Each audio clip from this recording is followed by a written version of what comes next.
Hi, I'm George from Amateur Logic, Ham College, and Ham Nation. And I'm Tommy from Amateur Logic and Ham College. And we've got our buddy here. Say hello, Ray. Hello, everybody. It's been kidnapped from George last night after doing Ham Nation, and Tommy's the enforcer, and I heard there's a log chain somewhere. There is a log chain, but you weren't supposed to know about it. I let it slip.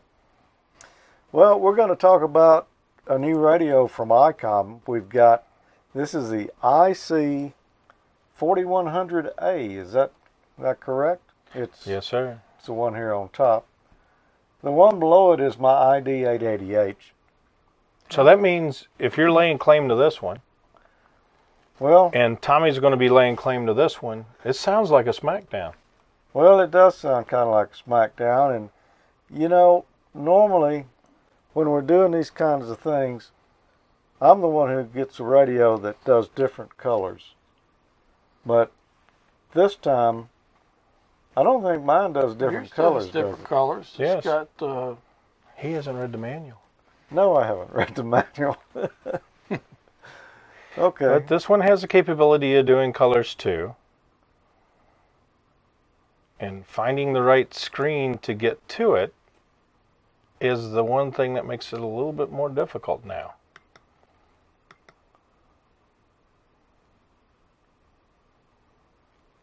There we go. Oh, look at that. Green, yellow, and amber. So mine can do colors too. And there you go. So that one's yours. Yeah, well, but Tommy's does blue too. But here's the cool thing about it. Just like on the 5100 that Tommy's got, the screen tells you a little bit better what's in there. Yeah. But Yeah, there we go. menus are a lot more intuitive. Bluetooth settings, an SD card, set up for the DV gateway for access point mode, as well as Access point mode? terminal mode. Yes, sir. Tell us what that is. With the new G3 upgrade on the gateway software, it enables the new generation of D-Star radios to act as an access point to get into the D-Star network, or as a terminal mode where it's just the radio and the computer and you just use the codec inside the radio to get into the D-Star network as well. Okay. So that's how many radios have that? Just the ID-51A plus 2 and the 4100. Okay. So you could use this, set it as an access point, use ID-51A plus 2, and then control this one, right? Yes, sir. Yeah. Cool. It's pretty interesting. Now, along with that, there we go with the display. You can go to the backlight color, green, amber, the white, and then blue. Oh, very nice. Yeah. Now, as you can notice, the buttons don't match at this point, so we'll come down here to the backlight buttons, and we can either have them blue, green, amber, or white. Oh, nice. So you can mix match them. Where on your color, the buttons stay green all the time regardless of the background So color. mine can be totally color coordinated. And I like it that way. I like them being green all the time. It Okay. matches my vehicle. The dashboard lights in it. No. That is nice. The dot matrix display there is a little, well, I guess you're going to show us, but I'm assuming it can display more stuff than we can see. So we're talking about on the dot matrix having more information. Well, right now we're in the top of the menus on both the 4100 and the 880. You can see real quick the difference between the two. You see a lot more information with the 4100. Yeah, So- that's going to make programming it a lot easier and operating as well. From the front panel, most definitely. I mean, right now we're looking at tuning step. The next one down is your duplex and tone. Well, dupe and tone you can see right away. We just hit the button to enter into that menu, where on the 880 you push the button to go into it. Okay. So offset frequency, offset, or then repeater tone, the tone squelch frequency, code. Mhm. But you see, we've got the tone burst now. Ah, cool. DTCS tone, polarity, and then the digital code. And So most all of that there is to do with analog operation. Yes, sir. Both of these are good analog radios too. Yes, sir. Except for the code. The digital code would be on Yeah. the D-Star side. Then you got your scan settings, your set mode, DV set, call sign, receive, message, and then your repeater setup, and then finally GPS.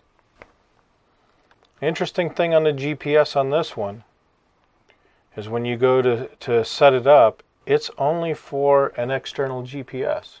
Yeah, Oh, yeah. that's true. On the 4100, when we go to the GPS, we go to the top of the menu, you set it up, GPS select, Oh, nice. internal or external. Yeah, that's a big difference between these two radios. That is one of the major differences, but there's a few more as well. Yeah. Where is the antenna for the GPS? I really don't know. I haven't taken it apart, but more than likely it's going to be in the head unit. Okay. That way it's positioned up in the dash for it. Yeah, well, that's where it is on the 5100, so I'll assume it'll probably be the same.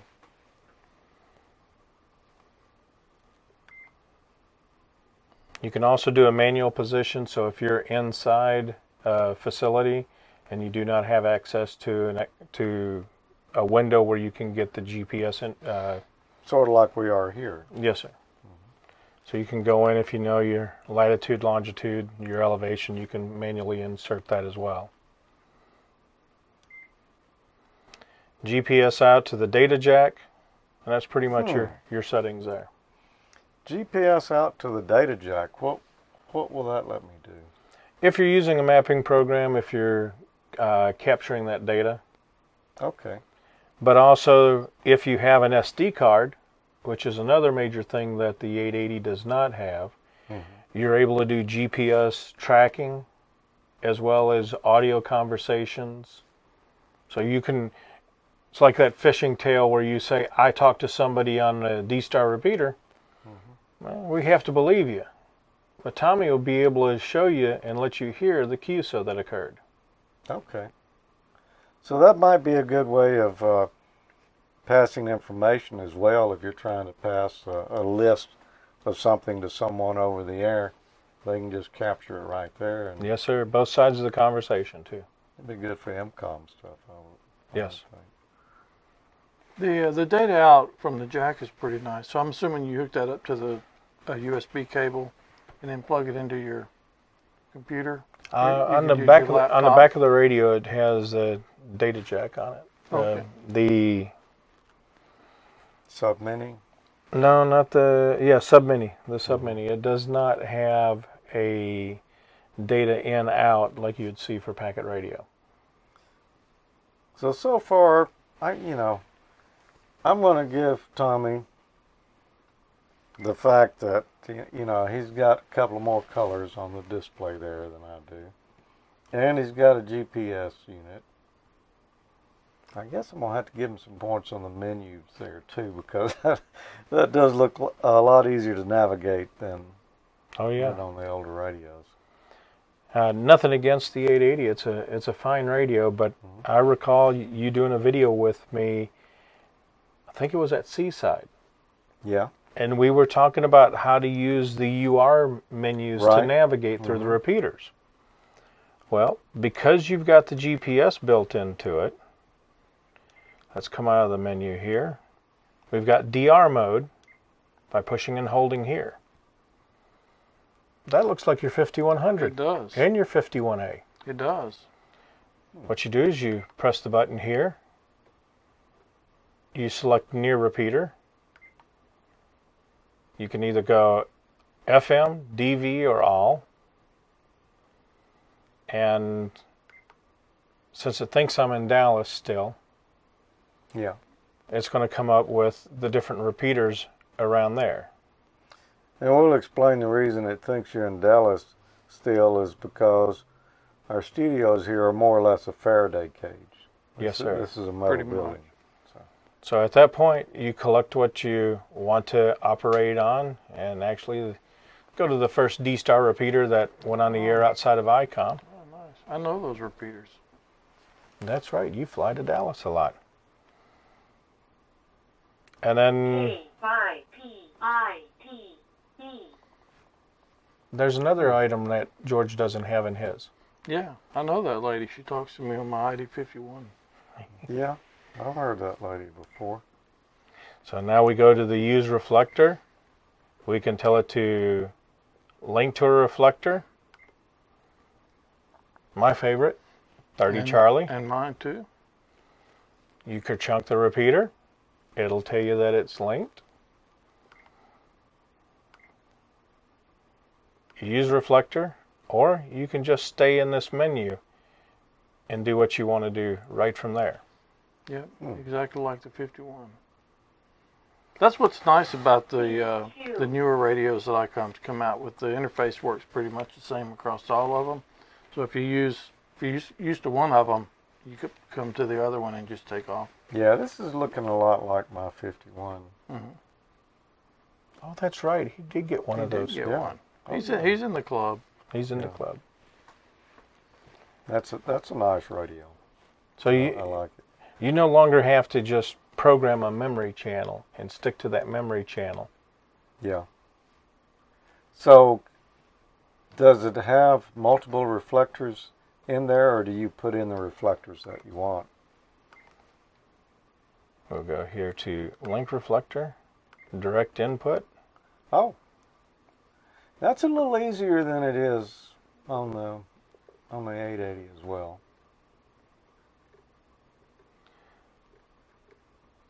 I haven't Oh, used look the at there. 880, but Tommy, I'm- here's something that 5100 does not do. Oh yeah, it doesn't go that high. You just hit the button to scroll to the different part of what you want it to do. That's nice. So now we can link to reflector 152 Charlie. Wherever it is. They're still growing though. Oh yeah, I'm sure it'll get there eventually. Probably before long. So if you're driving down the road and you just finished linking or unlinking, CQ. you Nice. know that you're now in the use reflector mode. And you change it to a different one. KF5MMXE. Nice. So that's good for a lot of the hands-free stuff that's coming out in a lot of areas nowadays. Yes. I saw something in the menu mentioning that. Saw Bluetooth, so I'm assuming you can get the Bluetooth headset for this as well, just like I have for my 5100. Yes, sir. There's a new Bluetooth module for it. It's not the same one out of the 5100. Now the new set has a new chipset that supports BLE, Mm-hmm. which then in turn supports iOS. Oh, very nice. So there's an iPhone and a tablet or a iPad app for the 4100. Oh, very nice. So that was a key thing, is the support of the BLE. Unfortunately, the BLE chipset will not work with the 5100. Oh, okay. The Bluetooth device that you would use with this is that similar to the one that I had seen you had before with the push to talk button and everything on it? Yes, the VS3 works very nicely with it. I used it while driving my car to Dallas, and now I'm using it in my bus with my 5100, so it works with both of them. Okay, it's the same headset I have. Yes. Oh, okay. And the P25 portable I showed you earlier, it's got Bluetooth built in. The VS3 works with that, Oh, as very well as the P25 mobile and our IDIS portable and mobiles as Oh, well. that's nice. That's good. So it works for more than one radio set that we have. So you get the feedback in your ear, and you can talk. You got your push to talk on your little boxes on the cable, and you're good. Yep. For hands free. Yep. Yeah. And Totally legal. it does Vox as well, although Now that I'm not in Seattle traffic, I don't have to worry about some of the things that I would scream over the radio, but I don't know. Would he scream anything in Dallas, you think? Traffic's pretty bad over there at times too. yeah, but Dallas has these wonderful things called tollways, Yeah. and I gladly pay to go around all of that traffic. Yeah, it's worth it. So, that's the only differences between these two radios, huh? The only differences. Then we have the quick menu. So you can go in real quickly and change your power. There again. Repeater details, group selections, DTMF transmit, voice TX. Well, this does look just like yeah, the 51. there should be a record. There you go, record start. That's always in the quick menu. Yes, sir. So a lot of the features that everybody loved with the 51A made it to the 5100. Now it's trickled down to the 4100. It's just that you have one band at a time. It is dual band. Yes, sir. But it's only one band. Yes. Does it? Can you actually monitor both? Have it flip back and forth? You can set up the radio to scan through your memory channels, and you can intermingle VHF and UHF and have it scan that way. Okay. You can also set up a priority channel and have it check back. So if you're monitoring a UHF channel, you can have it check back to VHF on a priority scan that way. Okay. Most all these features you're mentioning here are already in the more expensive models, Yes, sir. the more recently introduced D-Star radios. But this is not one of the top of the line models, is it? No, it's not. And as far as with that scanning VHF and UHF, you can do that with your 880 as well, just however you have it programmed up. So you can see right Okay. now, yours is programmed to scan yeah. in the memory channels. You just do the same thing. I just don't have my 4100 programmed up. Yeah. Well, that's one point I've got on you there, Tommy. I've got way more memory channels than you have here tonight. Tonight, but there's a lot more memory channels in the 4100. Yeah. And you had to program in your repeaters? No, I really didn't. I've got a friend who programmed his up, and You just copied I his? just copied his. Yeah. Yeah, he loves these radios right here. He like Yeah. his one of them finally something happened to it, and he like searched high and low till he found another one exactly like it. He absolutely Yeah, loves it. because he learned it Okay. in that, his favorite radio. Well, let's take a look at the radios again, Okay. because I'll show you real quick. When we go here and make the selection, let's go just to the repeater list.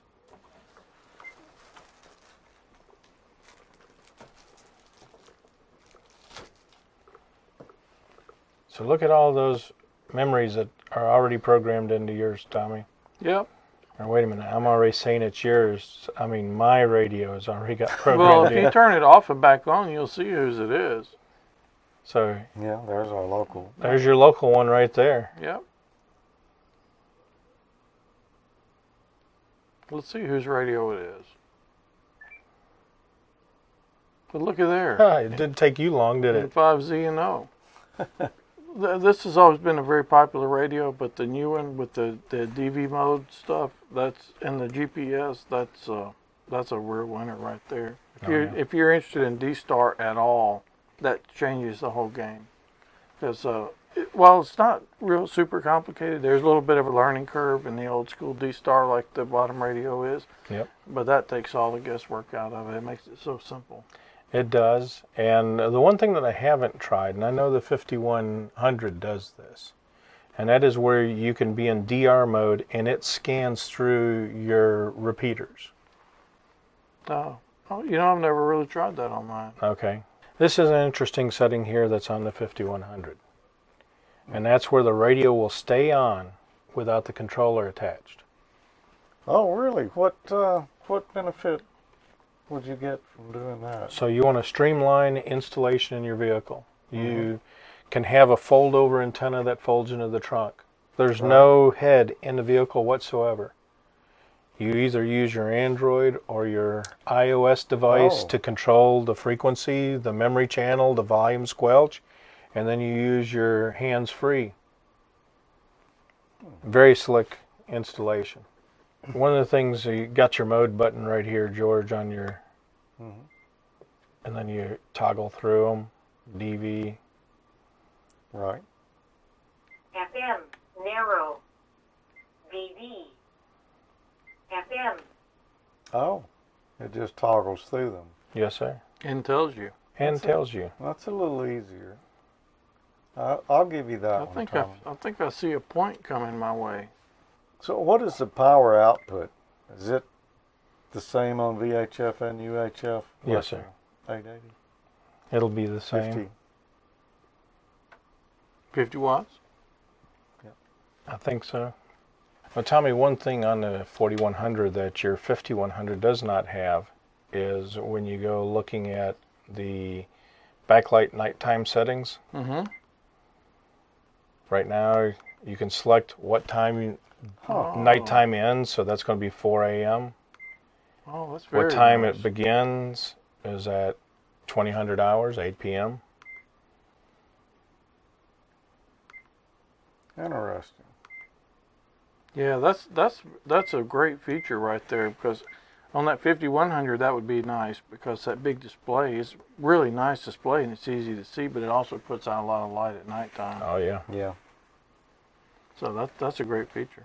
But some of those things you have on it, but your GPS auto set, you don't have on yours. So another point for Tommy. I mean, he's just slaughtering you right I'm now. just racking them up. Yeah. Well, this was a rigged contest from the start. Are you going to tap out anytime soon? So what about memory channels? So you got the same amount of memory channels in both rigs?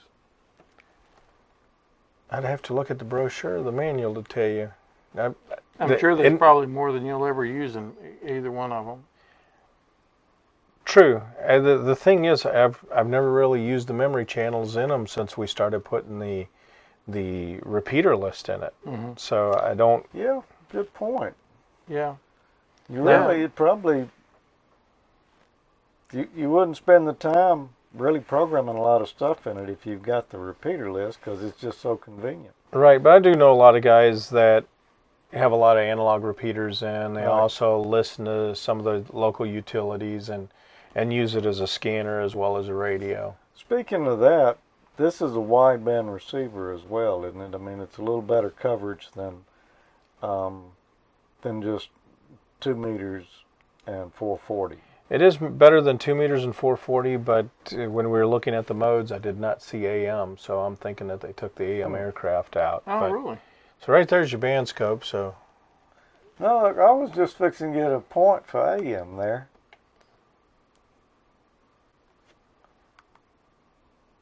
that's what I was looking for earlier. Okay, there's your Oh, AM. there's your airband. AM, Never sir. mind. Never mind. Here we have AM. It automatically detected the mode. So we go to the quick, we hit band scope, we can go to continuous sweep.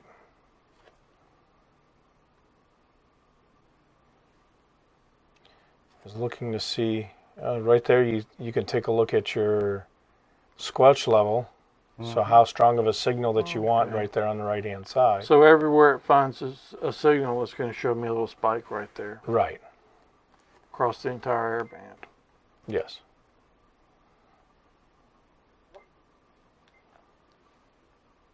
So how did I get to that? That's a good question. Into that band? Into the airband? Right. Go up to the very top. I think it's No, we found that, but how did I? right there. That's. Oh, you got a 260 in here. 350. What's? Hold on. I see a few more points. Now this is receive only, Right. because we can't transmit on 260. That's not legal. for Now us. you get full points for that. No. Only if something registers on that band scope. On the 260 area? Yeah. I'm not even sure what's in that band or this one. On the 260, if I remember correctly, that would be military frequencies. Oh, okay. Oh. So military aircraft. Now, the 340 would be looking at a lot of your government analog radio systems. Okay. 315. They go 315 or garage door openers and car openers.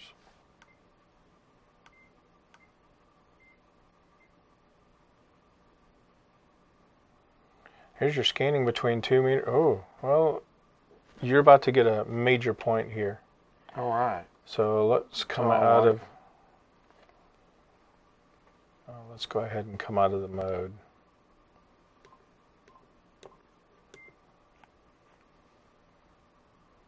Okay, scan. Whose is faster? Mine's smoking. Look at that thing move. Yeah, but yours has got less than 10 channels.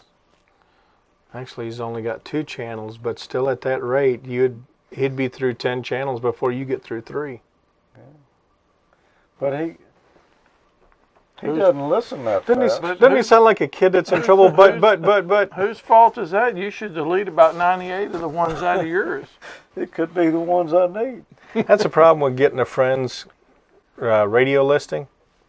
Yeah. You got to listen to the stuff that they are listening to. You don't really know what's on all of it. But on the plus side, I can ride anywhere around the South in surrounding states, and I've got all the D-Star repeaters already programmed in my radio. So do I. Well, yeah, but, you know. Yeah, but I know which one's the closest to me. I'm going old school, man. But here's one of the interesting things. You don't know where you are on those. You take a look at those memory channels. They're all DV. Yeah. He's got 100 plus of them in there. So when we come here to DR mode, well, I'm in Dallas. Oh, look, I know where those are. And the cool thing about it is you can come here to the near repeater, and it will tell you what's the nearest one. Yeah, how do you know what repeaters are close to you, George? Is it 109 close to you? No. That was in Clinton. Yes. Now, go ahead and let's look at the radios again real quick, because here's one way that you could tell on yours. You'd go here to your call sign. Right, and that's how I would tell right there. And then you go into the repeater and W5DRA. That's in Clinton. Really? Yeah. But would you want to do that driving down the road? No. I haven't ridden with George, so I don't know if that would help his driving performance or not, but that's... I've ridden with him a lot of places. He's a pretty good driver. I'll give him that. But I really don't want him doing all that while we're riding around. I can understand that. Yeah, I don't want to be doing all that either, really. So, I mean, just reach down, grab the big knob, touch it. The GPS has your location. Touch it again, and it'll tell you. And then the final touch, and it's programmed in. You know, that's kind of like cheating, Tommy. It's really not. Why is it when you win? Cheating. It allows me to enjoy my radio, which is why I'm a ham to start with, instead of having to fiddle around and dig. But why is it when you're winning, you get accused of cheating? You notice that too? Yes, sir. Well, why is it Tommy always has the new radio? I can't answer that. I guess because I got the old one. That really is your radio. Which, by the way, let me say, totally unrelated subject, but my IC 7000, no, actually it's my 7700, had more contacts than any of our field day stations, any of the rest of the stations operating here. Did you run high power or low power? No, we ran low power. I stayed less than 150 watts. There you go. But we all had 100. Yep. That extra 50 watts will get you a little bit more contacts. Yeah. Now, we also had a little better antenna. George, have you had enough? You know, Ray, both y'all just been beating up on me all night here.